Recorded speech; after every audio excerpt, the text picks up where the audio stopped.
So obviously, at the moment, some interesting developments going on in Ukraine. There was the Russian attack, obviously in the north of Ukraine, into sort of Kharkiv to try and take that area. The Russians ultimately have failed at the expense, by the looks of it, of hundreds of thousands of lives.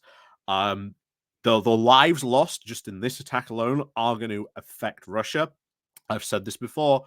Russia might have all this manpower, but if you are losing it at the rate the Russians are, how can you just keep replacing that loss? As well, especially remember, as you are just putting new troops in there.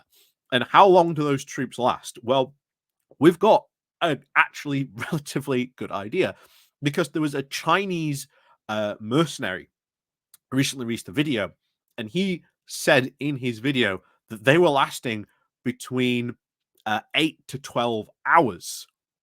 Like, that was your average life expectancy on that front.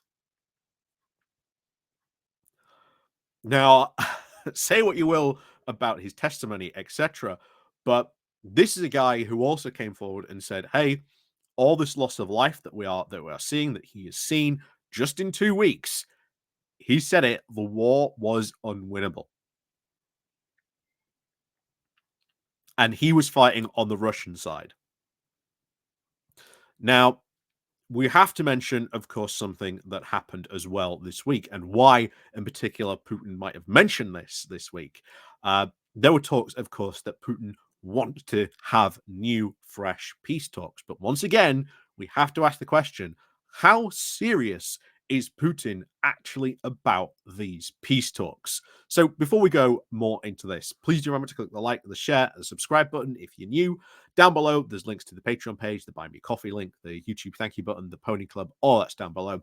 So, as always, thank you very much to all those people who do help and support the channel. So, is Putin actually serious about these peace talks? Yes and no, because Putin evidently clearly wants to get some sort of peace, but this would not be, I believe, the way that he has been talking about it, a permanent peace. So if you're not sure what happened, initially we got reports, or at least leaked reports from senior Kremlin officials that Vladimir Putin wanted to have peace talks again.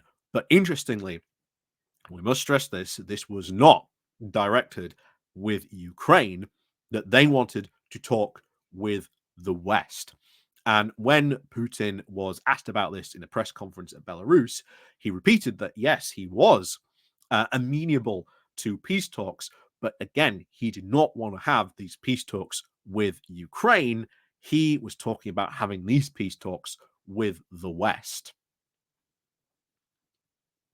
Now, why might that be? Well, very, very clearly, a lot of Putin's rhetoric and, of course, the propaganda coming out from Russia has been that they aren't just fighting Ukraine, that they are fighting NATO.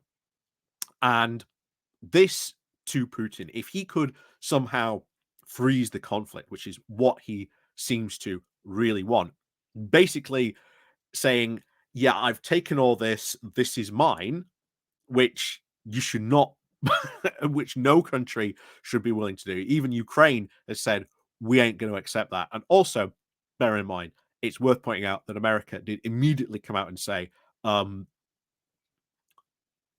sorry, if you're going to negotiate with anyone, you've got to negotiate with Ukraine. We're backing them up, which is exactly one of the things that I've said and repeated many, many times. The whole reason why we should be there, to help support Ukraine, is not to conduct the negotiations on their behalf or anything like that, but to be sort of, the bouncers behind Zelensky.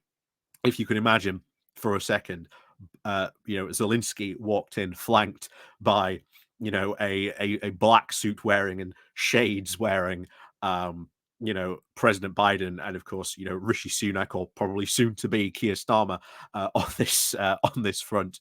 And rather than they're the ones, doing the talking, it is Zelensky and the Ukrainians who are once again leading on these talks. So that is something that is really important to continue on with. And I'm really glad that that does seem to be the case, that they are saying, no, we ain't going to go negotiate on Ukraine's behalf. It is Ukraine you've got to talk to. And until you do, we are going to keep on supplying Ukraine for as long as necessary and as long as they need to. So that, honestly, a really good sign. But what else did Putin say? So he really did insist that he wanted to sort of freeze the line of conflict, that everything he has now is effectively Russia, which really does not put Ukraine in a good stance. There are a lot of towns, a lot of cities. You are going to see all the people who evacuated from there. Where do they go? You know, they're not very likely want to go back to Mariupol when it is now under full Russian control. Not only that, as we've talked about before, Putin might be able to take a lot of these places, but holding them is going to be incredibly hard. We do know already that there are partisans already behind the line fighting against that.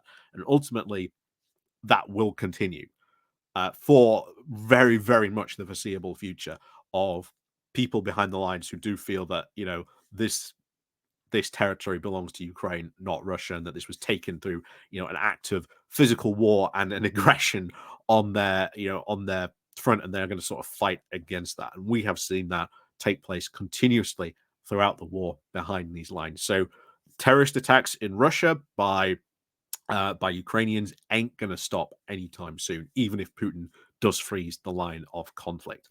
But ultimately, that's what he wants to do.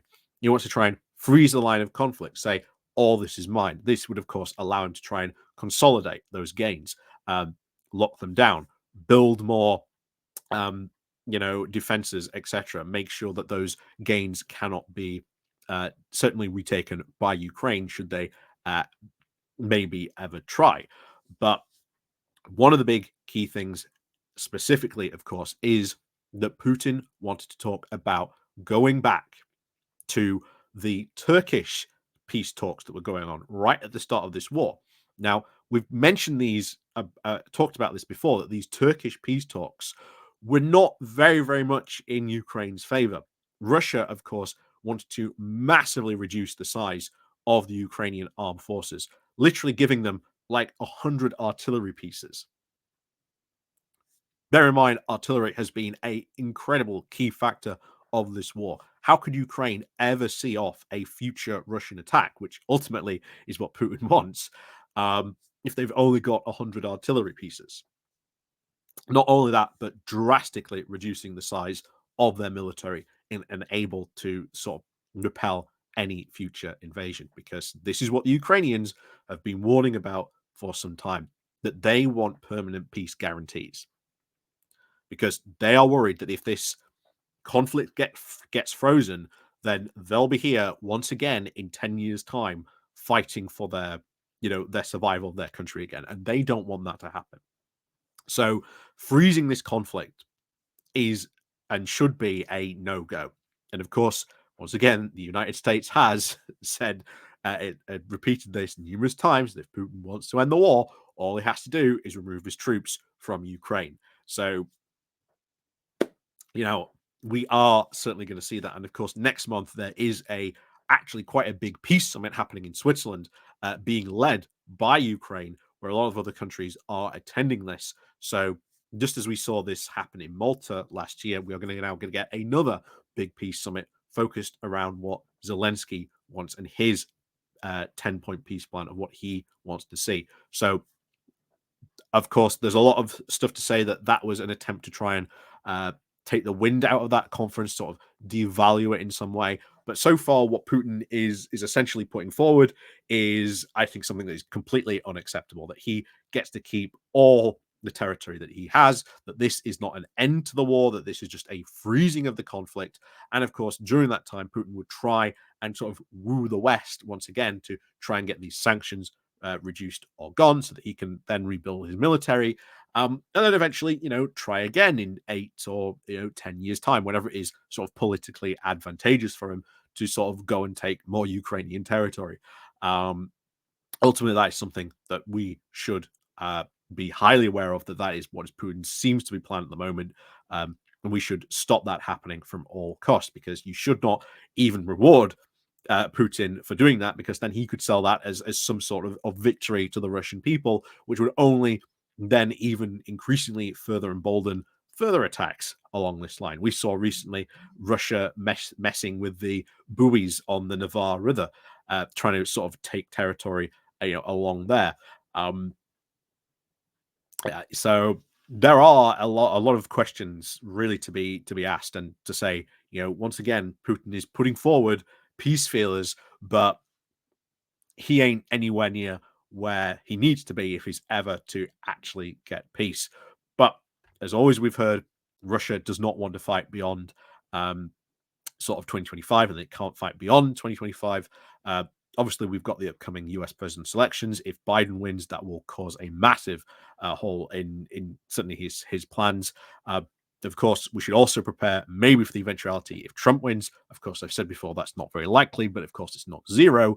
Um, so again, still worrying on that front. But of course, as always, let me know what you think down below, as always.